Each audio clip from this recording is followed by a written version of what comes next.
The broadcast is now starting. All attendees are in listen-only mode. Hello everyone and welcome to the webinar. My name is Akriti Jain. I'm a certified senior counselor for overseas education.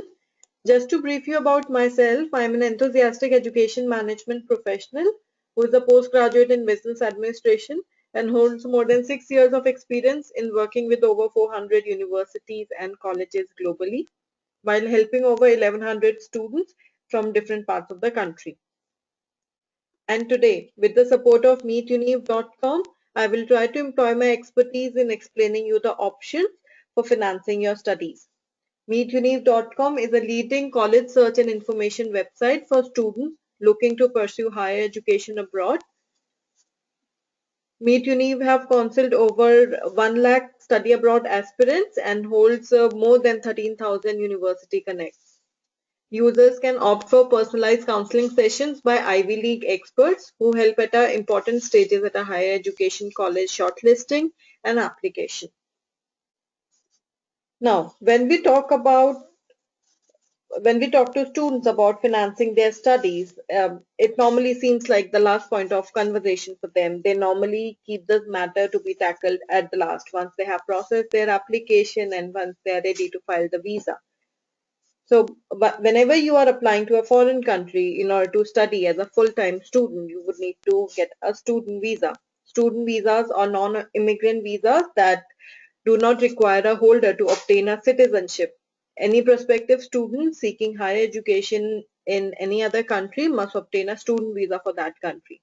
Visas typically include limits on the duration of non-citizen stay, territory within the country they may enter, and dates they may enter, or the number of permittable visits.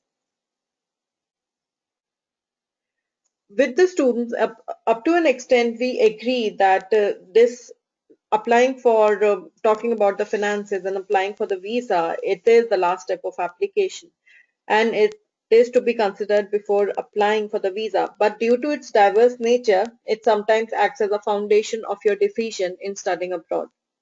And believe me, it is sometimes to be dealt with at the same time once you have started processing your application for the universities. And just in order to avoid any last minute problems, you would need to tackle with your finances and you would need to calculate all your finances right from the beginning.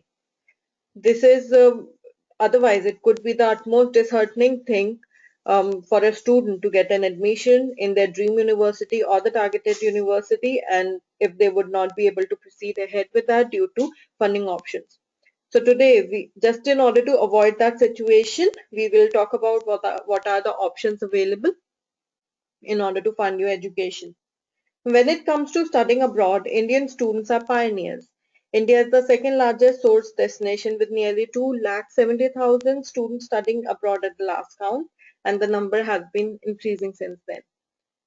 Top 10 study destinations for Indian students are US, UK, Australia, Canada, New Zealand, Germany, China, France, Singapore, and Italy. The courses opted for Indian students are diverse, ranging from engineering. There are a high amount of information technology specializations opted by Indian students. It could be in computer science or computer engineering as well. Same goes with electrical and electronics engineering, mechanical, communication. Then there are various management options, could be in finance as well, hotel management and hospitality management.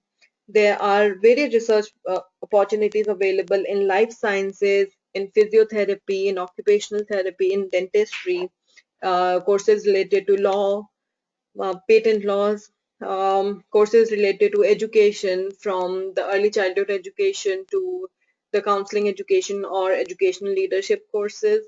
Then there are professional nursing certification courses available. Then you have courses in entrepreneurship and so on.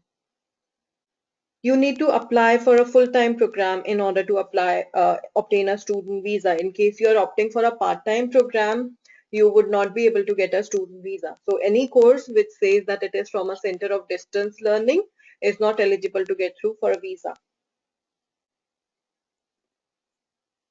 Indian students travel abroad to study in large numbers, and they have become an important source of international enrollment diversity, research strength, and the revenue for institutions of higher education across the world, and especially so in the countries where English is the national language.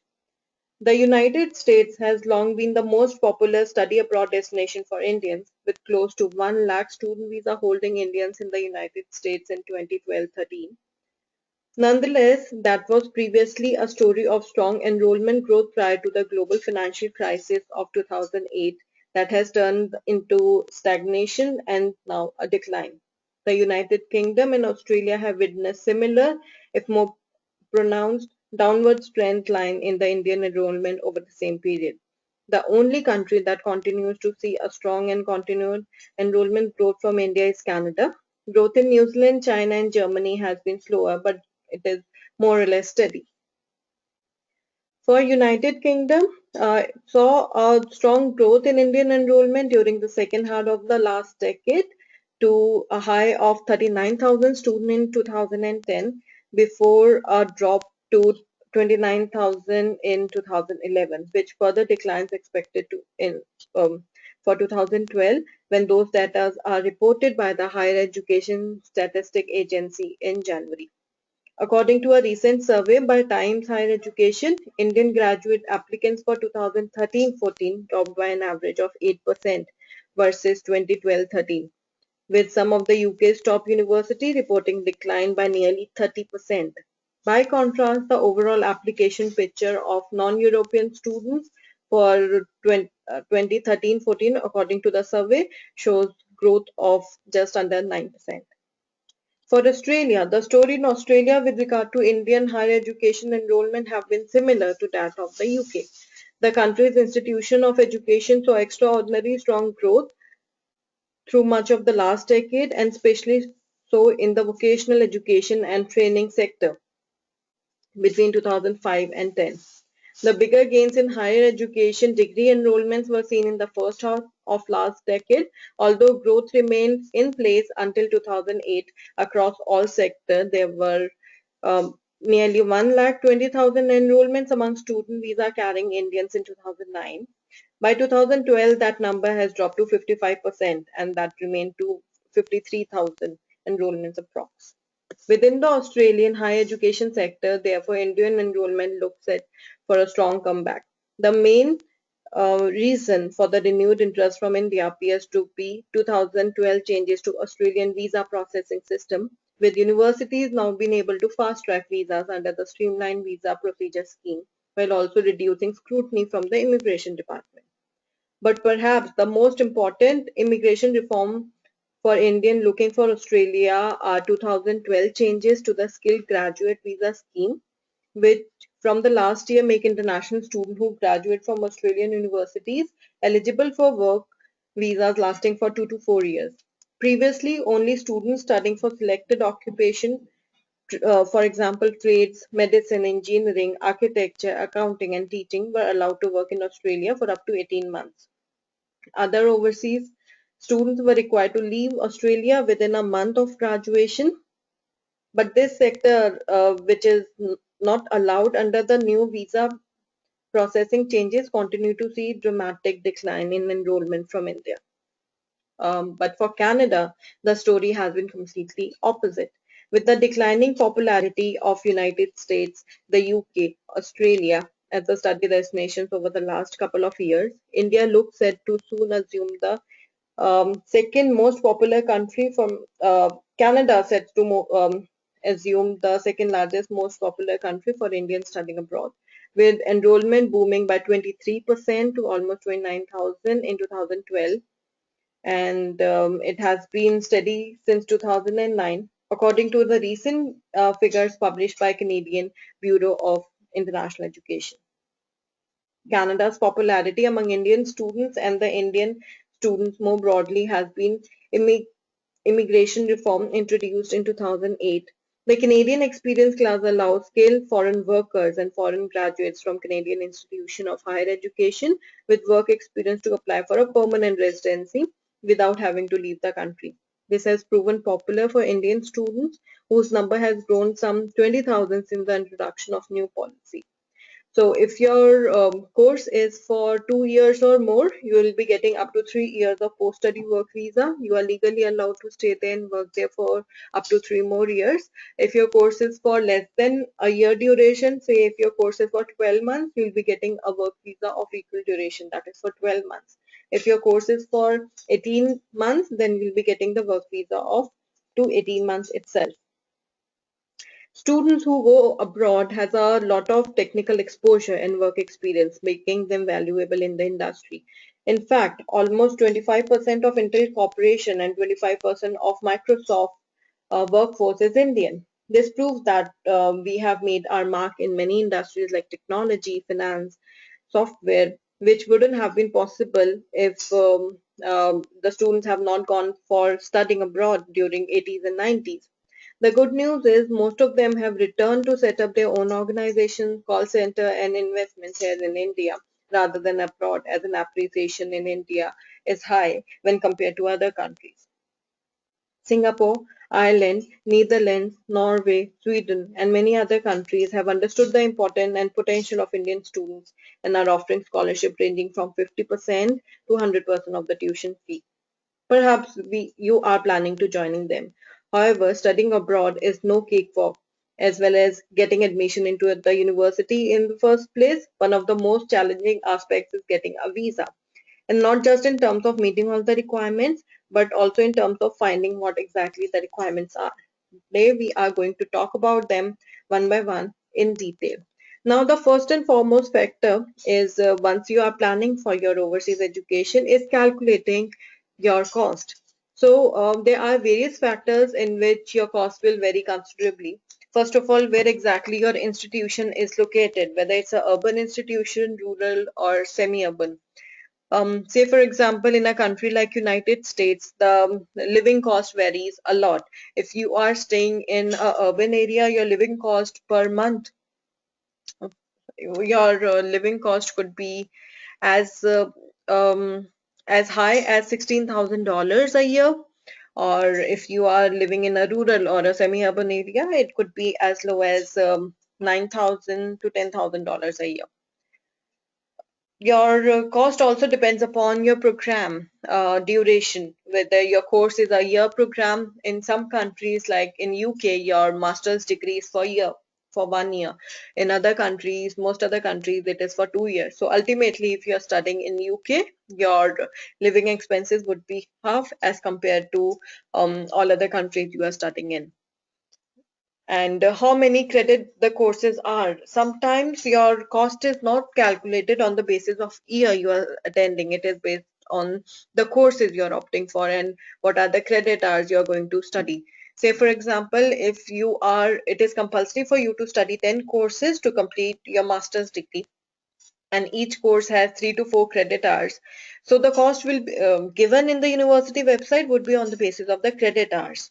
So maybe it could be anything between 300 to $1,500 per credit hour. So you can calculate the total cost accordingly. It is not compulsory for you to study the same courses in the year.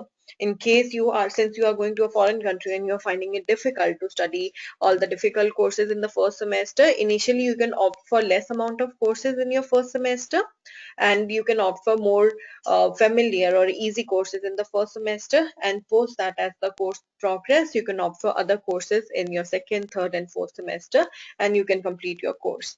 In case you have lot of theoretical hours in your course curriculum and you think you would not be able to cope up with the course curriculum, you have all the liberty to opt for the additional courses after 2 years as well. The visa you get is normally for more than 2 years of duration. There are various variable factors as well which needs to be considered. Apart from tuition fee, there is a living expenses, not only the location, but where exactly are you staying, whether you are going to stay on campus, off campus, or in housing. On campus is normally the hostel facility available with the university. It is open for all international students, but due to its limited nature, you would need to check it with the university whether it is available or no. You need to check it with the university about the availability at least a month in advance prior to your arrival in the university. So, but that is most of the time it is a bit heavier on pocket, but you get all the Wi-Fi, all your cleaning done within the cost of your hostel. Then you can live off campus. Off campus is living with pulling an apartment and living with your friends. Though it is highly recommended for international students like you to at least stay on campus for a duration of 2 to 3 months, and post that, once you have a good friend circle, you can pull an apartment and live with your friends. That way, you, for the initial days, you are more near to the university, so your commuting time is saved, and also you will feel secure to be in a close-knit university system. The third option available is in-housing. In-housing is like a PG system what we have in India. You can live with any of the host country residents. Again, you'll get all the normally it comes with a with meal plan, and you get all the cleaning, and Wi-Fi is also available, and this helps in understanding you the culture for that country a bit personally. Then there is a compulsory fees for health insurance. Whenever you go, you would have to take care of your health insurance. Now it is up to you. You can do it before your arrival. You can take it from India. You can check it with your university, and you can check it with the government what all health insurance plans they accept. Or else, once you arrive in the university, there are few at the time of induction session, there are few companies what universities normally invite, and they will give you all the health insurance plan. Whichever health insurance plan you feel is more feasible to you, you can just opt for it. Then you have all the fooding, lodging, clothing expenses, your telephone, your laptop expenditure, your books and supplies. So instead of tuition fee, there is a lot more expenditure what you need to take care of while you are calculating the cost. There is a cost estimation sheet available on most of the university's website. Otherwise, including your tuition fee and your living expenses, in case you have designated that you're going to stay here and it is approximately this much per month, you can also prepare a estimated worksheet just to calculate on your monthly and yearly expenditure. Now, when we talk about financing options, the first and foremost option available to us is personal funding. So you can sponsor your education by your own personal funds. So there is no limit. You would not be having any constraint in terms of your tuition fee. You would not, in case you have all your finances sponsors available, you do not have to constrain yourself in only the public universities, and now you can look for the private universities as well. But there is a method in which you would have to present your documents to the for the visa official, just to explain them how exactly are you going to finance your education,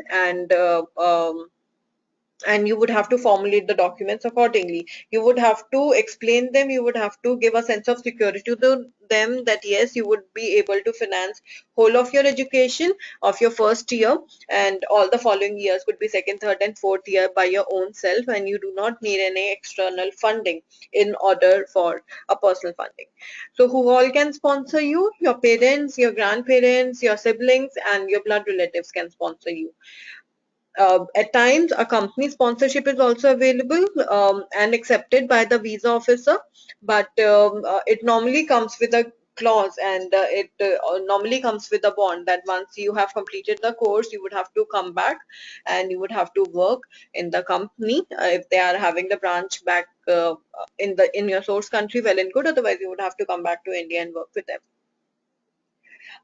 Regarding the financial documents, what you need to prepare for your personal funding, as I told you, you would need to prepare at least first year of your expenses, at least 80% of your first year expenses. Expenses mean everything: tuition fee, living expenses, what all parameters I have discussed in the last slide. You would have to show at least 80% of them as your liquid expenses in terms of your liquid assets.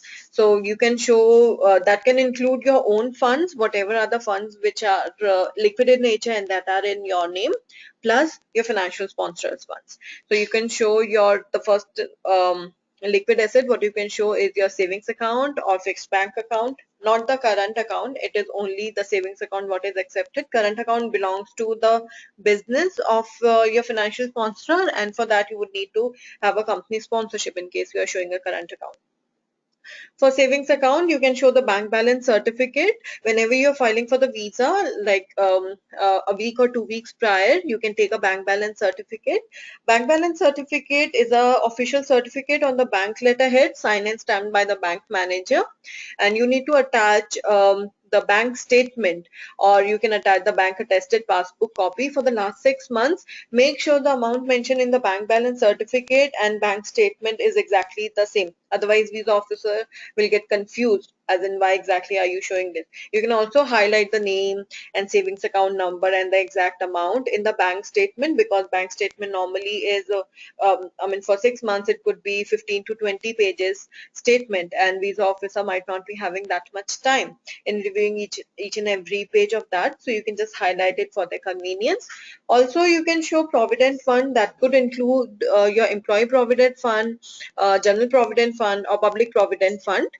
You would need to show the current withdrawable amount standing statement. Again, you would have to approach the HR department of your financial sponsors company, and they will give the exact current withdrawable statement, that what exactly is the provident fund till now, and what is the amount your financial sponsor is allowed to withdraw if there's a requirement urgently. Then you have insurance policies like LIC of India. You would have to take the surrender value certificate in case you are planning to surrender the insurance policies, as in today, what exactly would be the amount. Please note that for provident funds and insurance policies, you do not have to sell them. You do not need to sell them to get the money in your account. It is only for the show money purpose, that in case there is a requirement, what exactly is the current withdrawable standing in both of these accounts. Then for income proof, you would have to show the income proof for all your financial sponsors, including yourself. In case you have been earning, you would need to attach your income proofs as well. For that, you would need to attach income tax returns or Form 16 for the last 3 years. If your financial sponsor and you are salaried, then you would have to also attach the salary slip for the last 3 months. For business, you would need to attach the business proof. Registration, that includes the registration certificate, company current account statement, profit and loss account statement, and income tax returns. Now, registration certificate comes in the company current account statement and profit and loss account statement. It is always attached at the last page of it. And same goes with income tax return. With income tax return, you get the computation of total income and the current account. It is all together nowadays. So you would again need it for last 3 years. For agricultural income, you would need the income certificate from Tehsildar or J forms, or agricultural property papers with English translation. Normally, agricultural property papers would not be in English, so you would need to attach the notary attested English translation along with the agricultural property papers copy notary attested, and or you can also attach the property valuation report in case you are planning to dissolve the property as on today, what exactly is going to be the valuation for that.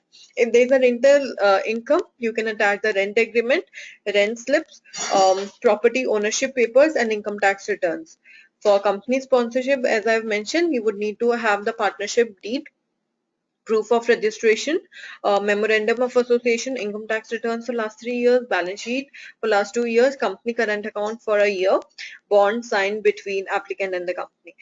Make sure whatever these documents, when you are sending them, you are properly labeling each and every document, because visa officer is not aware about the formats in your company, and they would not find it convenient enough to read it through, or they might not be able to understand them. So it would be a good idea to put a stick in each and every document, just explaining income tax return for father for these years, then is the salary slip for self for 3 months, and so on. You have to attach the PAN card copy notary attested for all your financial sponsor. Try to reduce the number of your financial sponsor. Try to have it only one financial sponsor if it's possible. And taking, lot of sponsorship will also give a doubt for the visa officer that in case some of your financial sponsor withdraw their sponsoring, you would not be able to finance your own education, and ultimately you would have to come back. So that can lead to a visa rejection as well. So try to limit the number of your financial sponsors. Um, then you would need a official affidavit of support on the 10 rupee stamp paper declaring the financial sponsorship. It could be on a 10 rupee stamp paper or e-stamp. So it is just a simple liner. I have attached the sample of all these documents with this presentation in the document column. So make sure that you are retrieving those documents as samples. Normally, notary officials have a language for the affidavit of support. In case they don't have them, you can take this sample and you can go to them and ask them to prepare the official affidavit of support. It is a very important document because if you are using any of your financial sponsors um, financial documents, you would need their formal authority that yes, you can use them and they are going to finance you for further education in the native country. So that they were the documents for the first year living expenses, which are for the first year expenses, which are accepted. Now for second year and onwards, you do not have to exactly show all the liquid funds available. In case you have that, that's well and good. But normally, you do not have them available in liquid. Normally, you have them available as fixed assets. So you only have to show the projected funds via fixed assets. Also, since you are allowed to work for part-time, for most of the countries it is 20 hours in a week, you would be able to earn decent amount of money while doing part-time job. So you would be able to you would be able to recover your living expenses and almost 1/3 of your tuition fee by doing a part-time job. So visa officer is aware about this fact, so they do not ask for the exact funding for second, third and fourth year. You only can show the projected funds. That could include your fixed asset. For property, you can attach a property valuation certificate, approach a government affiliated valuer and ask them to value the property. It has to be in the name of your financial sponsor itself. If your property is less than 6 months old, you do not need a property valuation certificate. Just show them the property ownership paper. For mutual funds, you can take a current value statement. Same goes with the shareholding. After that, after you have made all these documents, you can go and approach a chartered accountant and ask him to prepare a consolidated statement on his or her letterhead and get it properly signed. Make sure all the value in the documents and the statement is same. Now, this is regarding personal funding. Let us move to other sorts of funding available. That includes the internal funding by the university and the external funding bodies.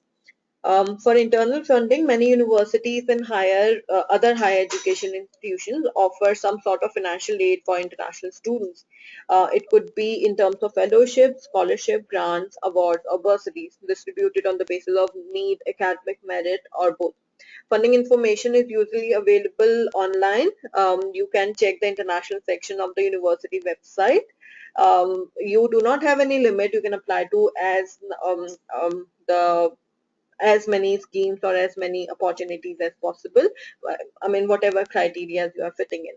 There are two fundings available. One is merit-based funding. Second is need-based funding. Need-based aid is the financial aid which many people refer to as scholarship awarded to a student by either the university, college, and it regards to the financial aid. You receive the merit-based scholarship for academic achievement or some other special talents or leadership skills or other personal skills. There are athletic scholarships also available. Um, at many colleges, every admitted student are automatically considered for merit scholarship at that school. At other colleges, schools must not complete a separate application. So, a student must complete a separate application. So, you would need to complete a separate application. For some government-funded colleges, your scholarship is automatically considered at the time of your application. Then the second is need-based scholarship.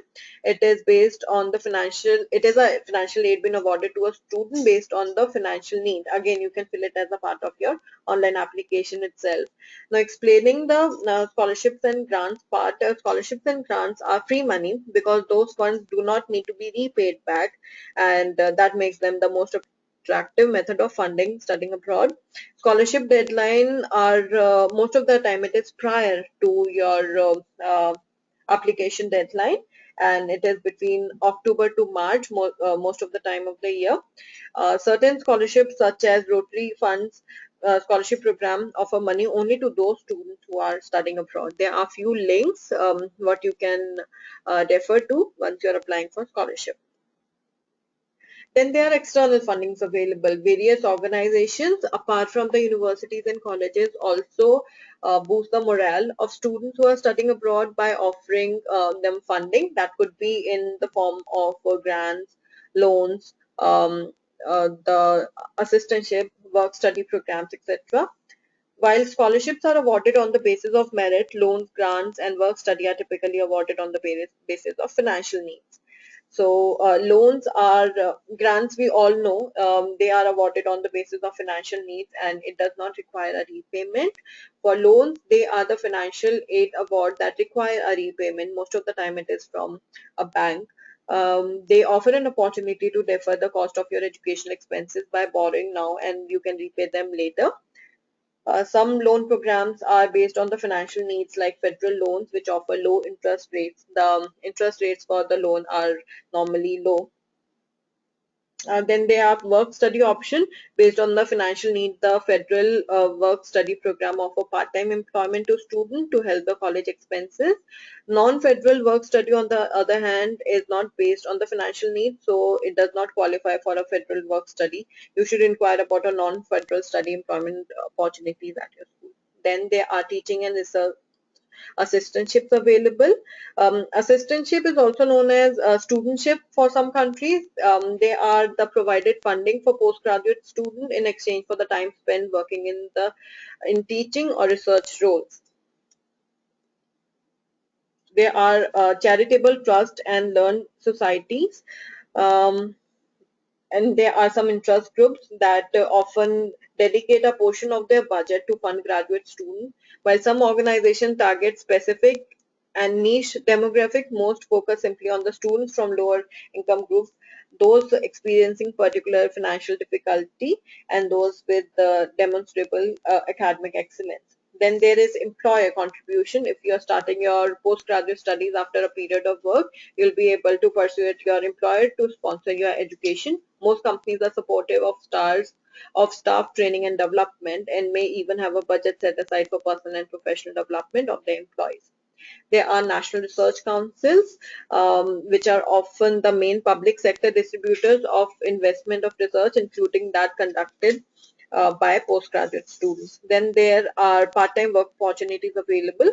Um, Most universities have the part-time work opportunities available. You are allowed to work for 20 hours in a week. If you intend to use it as a student job to supplement your finances, remember that each country has its own rules about whether, where, and how international students can work. Typical restrictions include limited working hours during term time and rules about whether you can work off campus and you need to stick up with a job within the university and post that you can work out of the campus as well. Then there are various organizations, various government and non-government organizations which are providing scholarship. A few of them belong to India. I've listed down few. You can take time and have a deep research with each and every link of these. Then there are some scholarship which belong to the destination country you're going for. A small word of caution as you search the web. Just beware of the scholarship scam. If a scholarship requires an application fee, for instance, do not apply. Also make sure that scholarship information you find online is up to date and apply to as many qualifications you can scholarships you can qualify for. When you apply for a merit scholarship, make sure you are using a separate application that may be required. You would need to fill in some separate forms as well. Include all the information such as essays and activities. Some application may also ask for personal recommendation. Please include them. It will really help in you getting a good scholarship. also follows the rules and regulations and the directions very, very carefully for all the scholarship. Apart from the country specific scholarship, there is normal international graduate funding scholarships also available. You can take a reference of that as well once you have referred to all the Indian scholarship and your host country scholarships available. All right, with this, I will end this presentation for today. I hope the information I provided is useful enough, and it would be able to help you in getting a good scholarship and would be able to help you with your admissions abroad. Right. Thanks for your time. I wish you all the best. Bye bye.